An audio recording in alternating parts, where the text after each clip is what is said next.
À 61 ans, Jim Carrey s'est assis pour ce qu'il a appelé sa dernière interview, et l'homme qui a passé sa vie à faire rire des millions de personnes était enfin prêt à dire la vérité. Pendant des décennies, les fans ont soupçonné que quelque chose de plus sombre alimentait son énergie maniaque, une souffrance sous-jacente qu'il ne laissait jamais voir au monde. Ils avaient raison. En 2025, Carrey a révélé qu'il prenait du Prozac depuis les années 1980, prisonnier de ce qu'il décrivait comme un désespoir de bas étage qui s'accrochait à lui sans relâche. Mais ce n'est pas le plus choquant.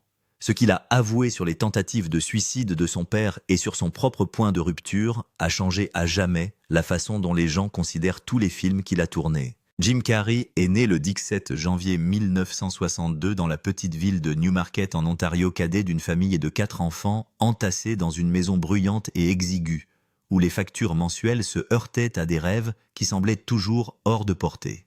Son père Percy joue du saxophone dans un groupe de jazz avant de se résigner à un emploi de comptable chez Titan Wheels à Scarborough, où il ne gagne que $8 par an. Sa mère Kathleen a lutté contre la maladie pendant toute son enfance, passant beaucoup plus de jours au lit qu'à l'extérieur. Leur nom de famille était à l'origine Carr, avant que les ancêtres de Percy ne l'anglicisent après leur arrivée au Canada.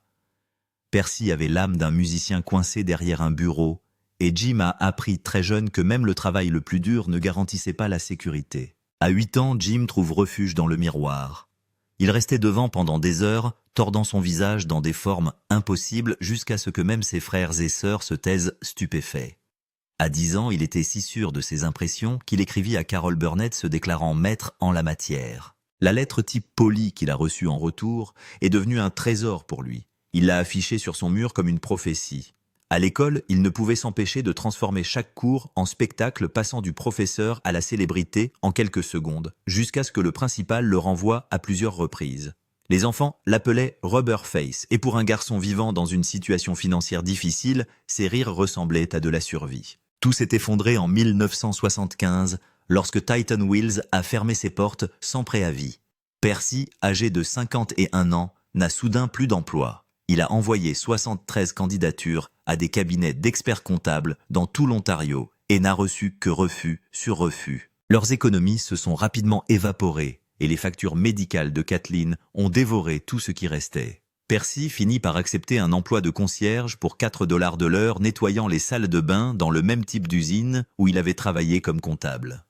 Jim avait 13 ans et le fait de voir l'homme qu'il admirait passer la serpillière pour des gens qui avaient l'habitude de lui serrer la main a laissé une blessure qui ne s'est jamais estompée. Quelques mois plus tard, ils ont perdu leur maison. De 1974 à 1976, les Carrey vivent dans un camping-car Volkswagen jaune garé près du lac Ontario. Percy et Kathleen dormaient dans la camionnette, tandis que Jim et son frère John montaient une tente à côté pendant les nuits glaciales du Canada. Ils se réveillaient avec des sacs de couchage recouverts de givre et se lavaient dans les éviers des stations-service avant d'aller à l'école. Parfois, Jim récupérait des sandwichs périmés dans les bennes à ordures et les réchauffait sur le minuscule réchaud de la camionnette. Toute la famille travaillait de nuit dans une usine de salles de bain. Jim fréquentait l'Aldershot High School à moitié endormi pendant la journée, portant des vêtements non lavés et traversant les cours dans le brouillard. À 15 ans, la maladie de Kathleen avait tellement progressé qu'elle ne pouvait plus marcher seule. Jim a commencé à manquer l'école et à 16 ans, il l'a complètement abandonnée pour travailler à plein temps aux côtés de son père pour $4,25 de l'heure. Il nettoyait les sols toute la nuit, puis rentrait à l'aube pour sortir sa mère du lit, la laver, lui faire la cuisine et lui faire des blagues pour l'inciter à sourire. Ces blagues sont devenues sa bouée de sauvetage. Kathleen l'appelait son petit soleil, mais à l'intérieur, Jim vivait dans la peur. 2 longues années s'écoulèrent ainsi jusqu'en 1980. Puis vint le matin où tout bascula. En 1982, Jim découvre son père inconscient dans la salle de bain. Percy avait avalé un flacon de pilules. Jim avait 20 ans et hurlait au téléphone tandis que les ambulanciers transportaient Percy à l'hôpital Joseph Brandt. Ils l'ont sauvé de justesse. Plus tard, Percy a admis qu'il avait tenté de se suicider 2 fois auparavant pendant les années où ils ont vécu dans la camionnette. Jim a porté ce choc comme une ombre pendant le reste de sa vie, terrifié à l'idée que la même noirceur puisse l'attendre à l'intérieur de lui. C'est devenu la force qui le poussait, la raison pour laquelle il ne pouvait pas ralentir, la raison pour laquelle il avait toujours l'impression de courir. Pourtant, même noyé dans la douleur, quelque chose en lui murmurait de ne pas abandonner. Lorsqu'il avait 15 ans, Percy l'avait conduit au Yock Yocks Comedy Club de Toronto pour son premier vrai spectacle. Kathleen avait choisi un costume de loisir en polyester de couleur vive, persuadée que les humoristes à la télévision emportaient. Le spectacle est raté. Le public a à peine applaudi. Mais Percy, malgré tout ce qui lui pesait, a ramené Jim chez lui avec une fierté tranquille. Jim a appris que tomber sur scène n'était pas synonyme de mort, mais d'entraînement. Le jour de son 16e anniversaire, il a quitté l'école pour de bon. La famille était encore fauchée, tout le monde travaillait à l'usine ou à la conciergerie, et Jim passait des nuits de 12 heures à nettoyer les sols dormants dans la camionnette entre les heures de travail, rêvant de lumière et d'applaudissements. Il s'entraînait à la comédie pendant les pauses, imitant Don Adams et Dodie Fields pour ne pas s'épuiser. Autrefois élève brillant, il était devenu colérique, renfermé et épuisé, mais la comédie lui permettait de continuer à respirer. Sa famille a commencé à se désintégrer sous le poids de la pauvreté. Ses frères et sœurs se sont dispersés, son père s'est enfoncé dans la dépression et sa mère a sombré dans l'addiction aux analgésiques. Jim a déclaré plus tard que lorsque quelqu'un est sous l'emprise d'analgésiques, il s'agit d'une sorte d'abandon. Il s'est souvenu d'être assis à la table du dîner et de l'avoir écouté dire des choses comme « Mon cerveau se détériore à une vitesse incroyable » ou « Je peux partir à tout moment ». Ces mots se sont gravés en lui. Le rire est devenu son armure, l'absurdité son bouclier. À 17 ans, il a gagné ses premiers $20 pour un concert de 20 minutes dans un club appelé The Hayloft. Ce n'était pas grand-chose, mais cela prouvait qu'il pouvait survivre grâce à ce qu'il aimait. Puis vint son audition de 1980 pour Saturday Night Live, le moment où il pensait que tout changerait, mais on lui dit que les producteurs ne pensaient pas que Lorne Michaels aimerait son numéro. Il n'a même jamais rencontré Lorne. Le rejet l'écrase, mais le pousse à cesser d'imiter les autres et à créer ses propres personnages. Derrière l'humour, cependant, se cachaient des blessures que personne ne pouvait voir. Il avait été malmené parce qu'il était pauvre, moqué pour ses vêtements et parfois poussé à se faire du mal pour ressentir quelque chose de réel. Des années plus tard, il a décrit ces moments dans un documentaire contenant des images si crues que les producteurs les ont cachées pendant près de 20 ans. Sa douleur est devenue le moteur de son art. Chaque expression élastique, chaque mouvement sauvage venait d'un garçon qui avait appris à survivre en faisant rire les autres. Au milieu du chaos, de petites étincelles d'espoir sont apparues. Les professeurs d'Aldershot High le laissaient parfois se produire en classe au lieu de le discipliner. Un professeur d'art s'est souvenu qu'il faisait des croquis tout en imitant John Wayne.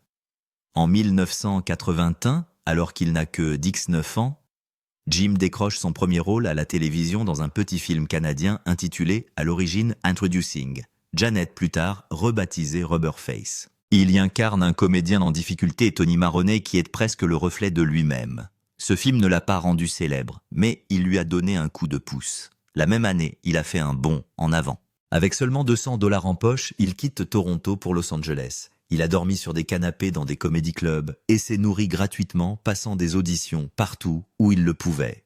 En 1982, il se produit au Comedy Store la même, où des légendes comme Richard Pryor et Robin Williams ont régné. Un soir, Rodney Dangerfield l'a vu, l'a apprécié et l'a invité à participer à sa tournée de 1982-1983. Jim était le plus jeune du groupe, il fait la première partie de spectacle devant des milliers de personnes, tout en se contentant de manger une fois par jour. La faim ne l'a jamais quitté, mais maintenant elle a un but. Par la suite, il obtient de petits rôles à la télévision à peine payés, mais chacun d'entre eux est important. En 1983, il gagne à peine $50 par semaine en faisant des sketchs dans une émission intitulée The Sex and Violence Family Hour. Il dort dans un appartement vide sans meubles et se nourrit de nouilles ramen. En 1984, il a décroché une sitcom The Dog Factory sur un studio de dessins animés, mais elle a été annulée après 13 épisodes. Il s'endette à nouveau. Pourtant, il refuse d'abandonner. En 1985, il connaît son premier succès avec le film Once Bitten, qui rapporte $19 millions pour un budget de 1,5 million. La critique n'est pas enthousiaste, mais les gens le remarquent. Le gamin de l'Ontario, au visage de caoutchouc, est soudain dans le collimateur. À peu près à la même époque, sa vie a de nouveau dévié de sa trajectoire. Une arrestation pour possession de marijuana, une brève liaison avec Mia Farrow et une dépendance croissante à la cocaïne pour tenir le coup pendant les répétitions nocturnes. Il a dit de cette période qu'elle était l'une des plus sombres.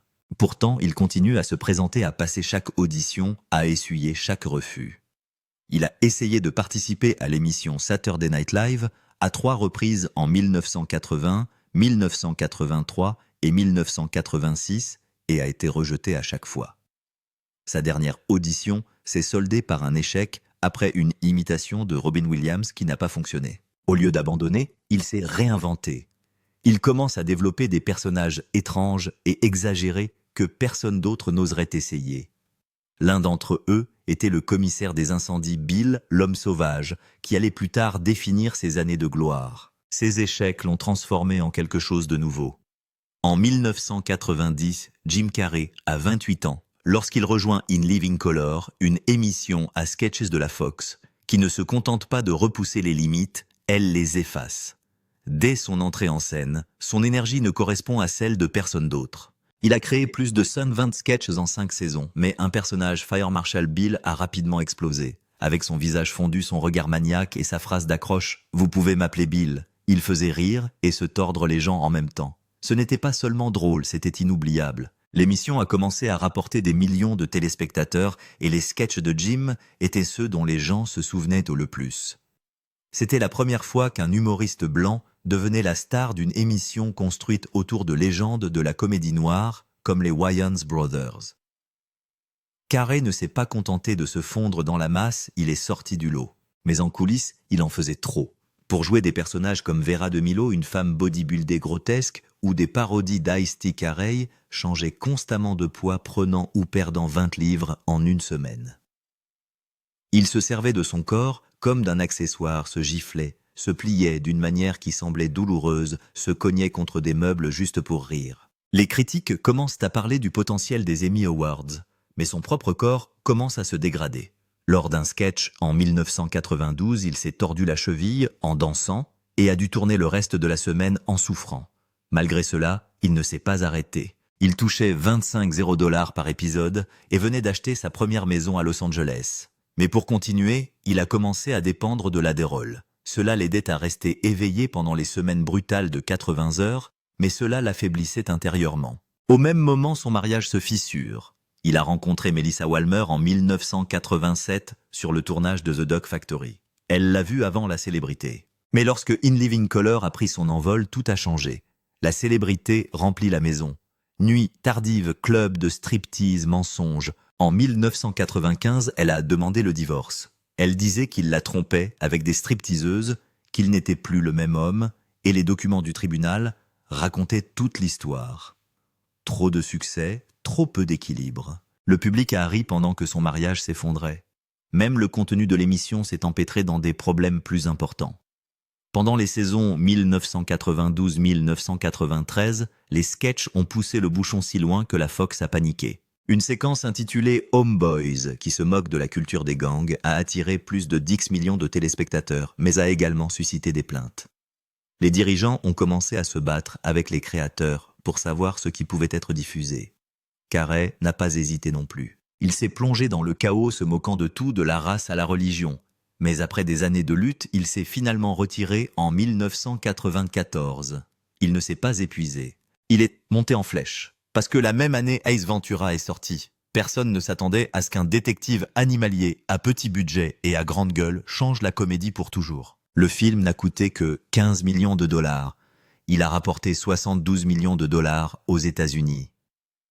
Et 107 millions de dollars dans le monde entier. Et Carrey a improvisé près de 40% de son texte. Il ne se contentait pas de jouer l'as, il était Ace. Et 1 million d'enfants ont commencé à la citer du jour au lendemain. Les studios ont commencé à se moquer de lui et à lui jeter des contrats sur le bureau. Ce seul film l'a fait passer de l'état d'énergumène de la télévision à celui de roi du box-office. Lorsqu'il a auditionné, il n'a même pas suivi le scénario. Il a commencé à faire des voix, Ray Charles, Tony Bennett, des absurdités qui n'avaient aucun sens sur le papier mais qui ont fait mouche dans la salle. Il a battu 19 acteurs. Sean Young a obtenu le rôle principal. Mais elle s'est battue avec Carey et le réalisateur jusqu'à ce qu'il la renvoie.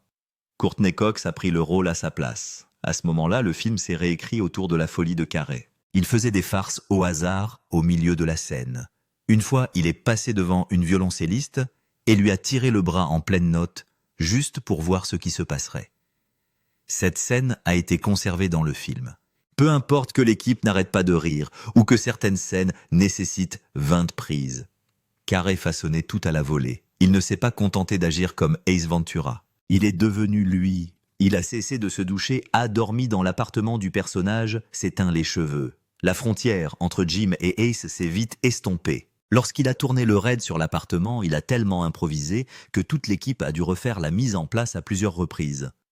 Personne ne pouvait le contrôler, mais personne ne le voulait, car les recettes parlaient plus fort que tout le monde. Pourtant, le coût augmentait. Pour Ace Ventura, il a gagné 350 000 $.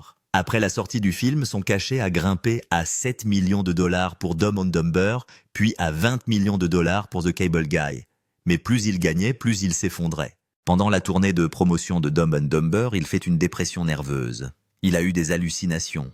Il a avoué avoir pris de la cocaïne pour rester éveillé. Il se qualifiait lui-même de clown maniaco-dépressif. Il avait l'impression de porter un masque, pas le vers un autre. Le genre de situation où l'on fait semblant d'être heureux alors que l'on s'effondre à l'intérieur. Les ventes de produits dérivés ont également été très importantes.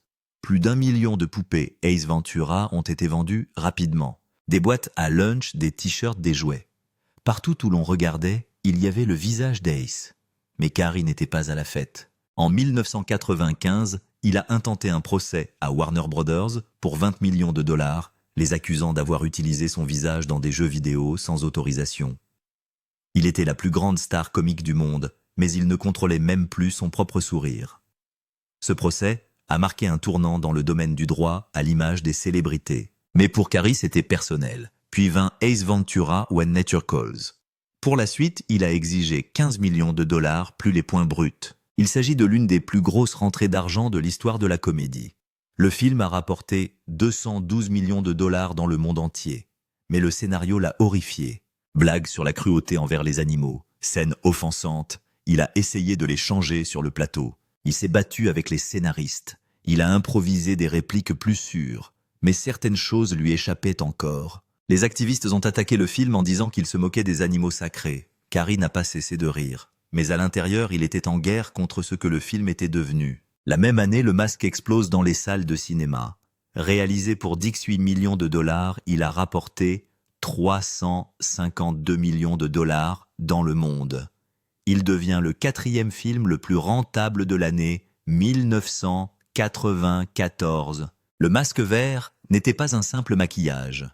Il s'agissait d'images de synthèse de la société Industrial Light and Magic. Plus de 200 scènes ont utilisé des effets visuels. Carey portait la prothèse jusqu'à 12 heures par jour, parfois si longtemps qu'elle lui brûlait la peau, mais cela a porté ses fruits. Le film a été nommé à l'Oscar des meilleurs effets visuels.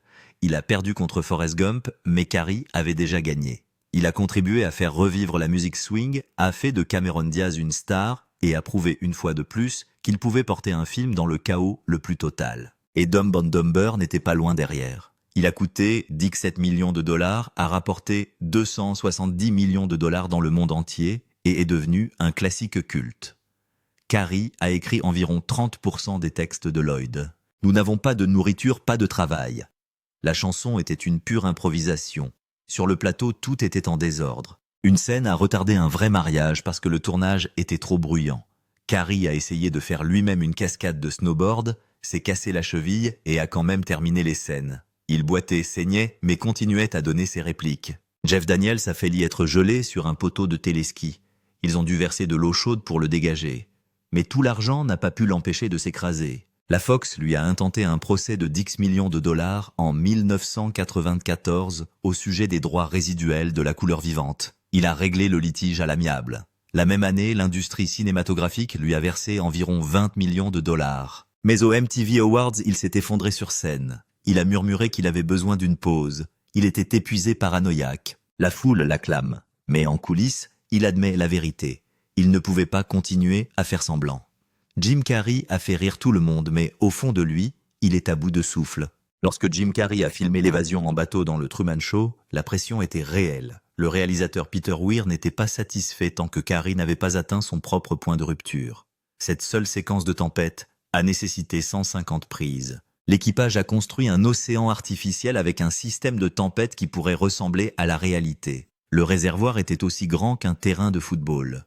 L'eau a frappé Carrey de tous les côtés alors qu'il s'accrochait à un bateau et portait un harnais de sécurité qui ressemblait à une ceinture de sécurité lors d'un accident. À un moment donné, la scène de la tempête est devenue si réelle qu'il a failli se noyer. Les membres de l'équipe ont dû se jeter à l'eau pour le sauver.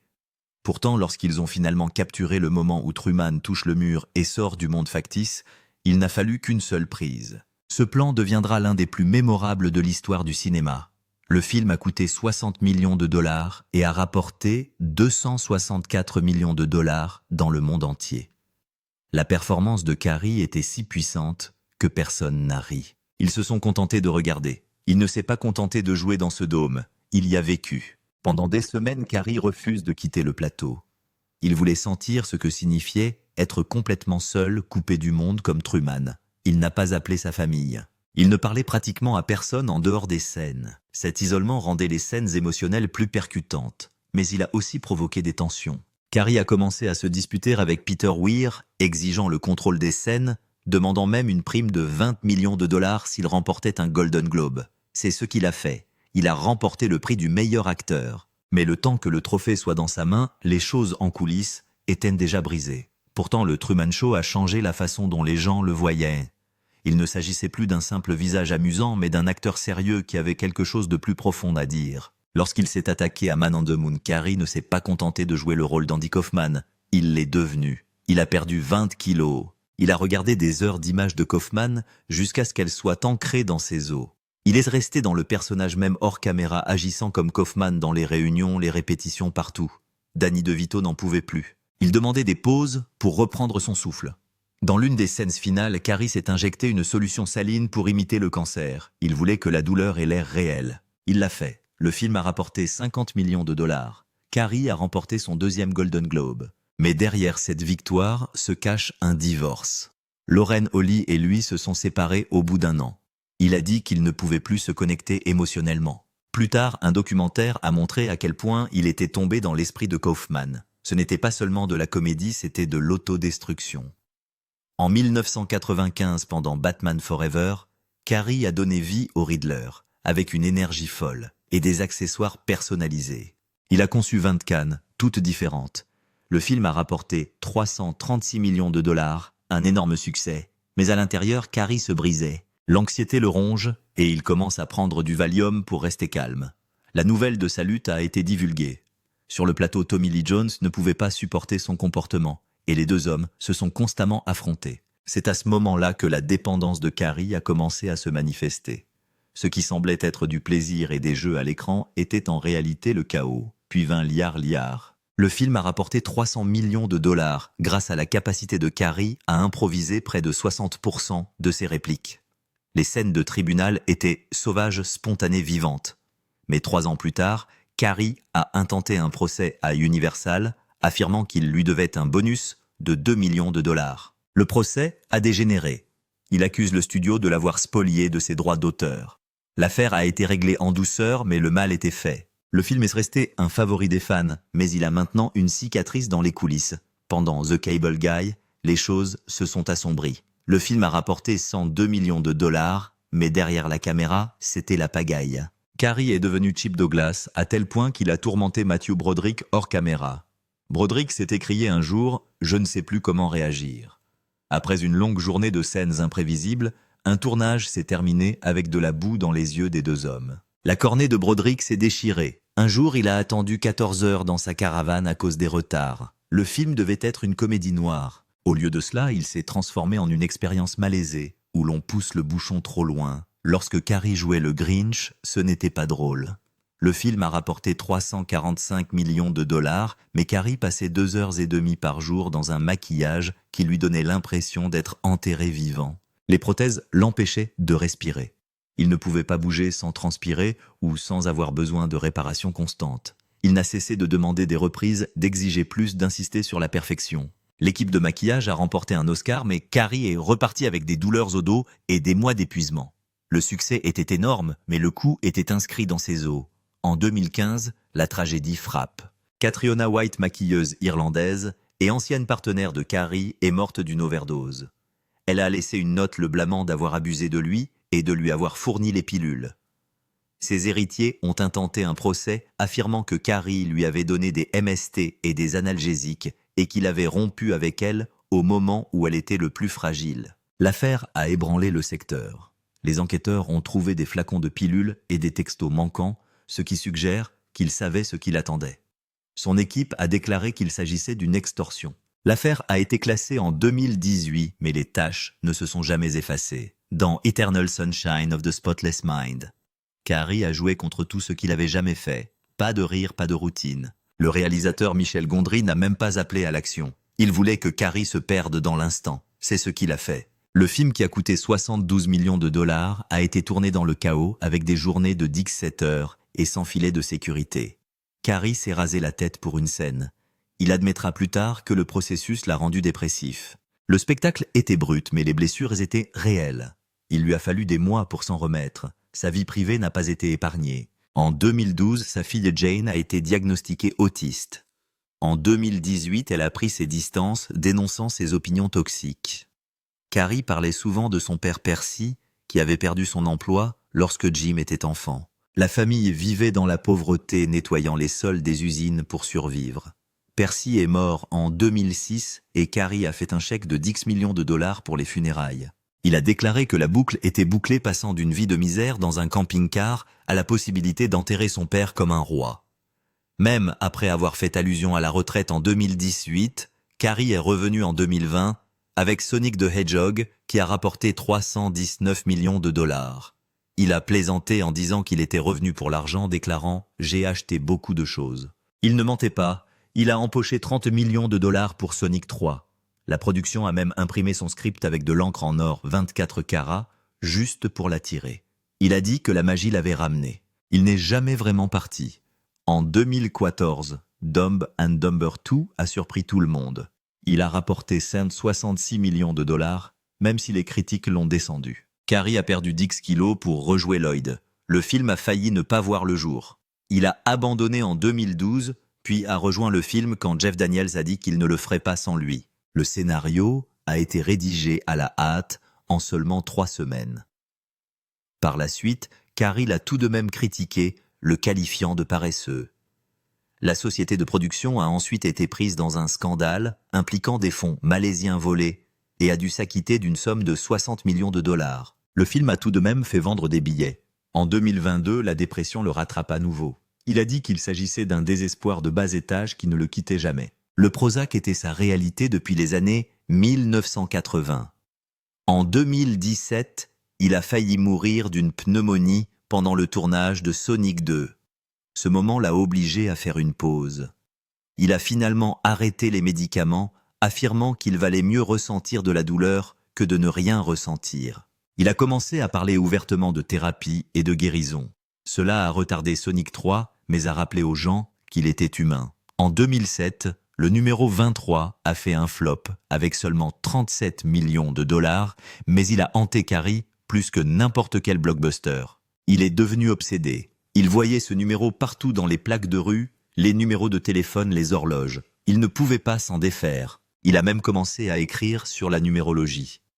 Après le film, il a suivi une thérapie essayant de séparer la fiction de la réalité. Il a déclaré qu'il n'accepterait plus jamais de rôles aussi sombres. Dans Kick-Ass 2, il jouait le rôle du colonel Stars. Mais après la fusillade de l'école Sandy Hook, il s'est retiré de toute promotion. Il a déclaré qu'il ne pouvait pas soutenir un film aussi violent. Son silence est devenu la déclaration la plus forte. Le film a rapporté 60 millions de dollars, mais le choix de Carrie a eu plus d'impact que le film. En 2024, il est de retour pour Sonic 3, la moustache collée chaque matin pendant 3 heures. Un autre contrat de 30 millions de dollars. Il a ri de son besoin d'argent, disant qu'il avait acheté trop de maisons. Le réalisateur, en voyant un script à l'encre d'or, n'était pas une blague. C'est vraiment arrivé. Carrie a admis que ce genre de geste le faisait se sentir vivant. Ce n'était pas seulement de l'argent, c'était de la magie. En 2017, il a stupéfié tout le monde avec une interview virale lors de la Fashion Week, déclarant Il n'y a pas de moi. Il n'essayait pas d'être intelligent. Il le pensait vraiment. Il avait étudié Eckhart Tolle médité pendant des années et avait désormais l'impression de ne plus être une personne, mais de faire partie de tout. Il a dit que la paix ne venait pas de la personnalité ou de la célébrité, elle vient de l'abandon. La même année, il a commencé à peindre des centaines de toiles inspirées par ce qu'il appelle la conscience du Christ. En 2015, à Homeboy Industries, il a expliqué à d'anciens détenus que c'est le pardon qui ouvre les portes du paradis. Selon lui, Jésus a souffert non seulement physiquement, mais aussi émotionnellement, et il a quand même pardonné. C'est de là qu'est né son art. Il ne jouait plus la comédie, il cherchait. En 2025, les films de Jim Carrey avaient rapporté plus d'1 milliard de dollars. Il a remporté 2 Golden Globes, mais jamais d'Oscar. Il a dit un jour que tout le monde devrait devenir riche et célèbre, juste pour apprendre que cela n'arrange rien.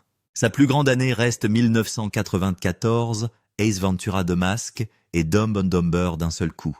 Mais son âme vivait ailleurs. Il croyait en la paix.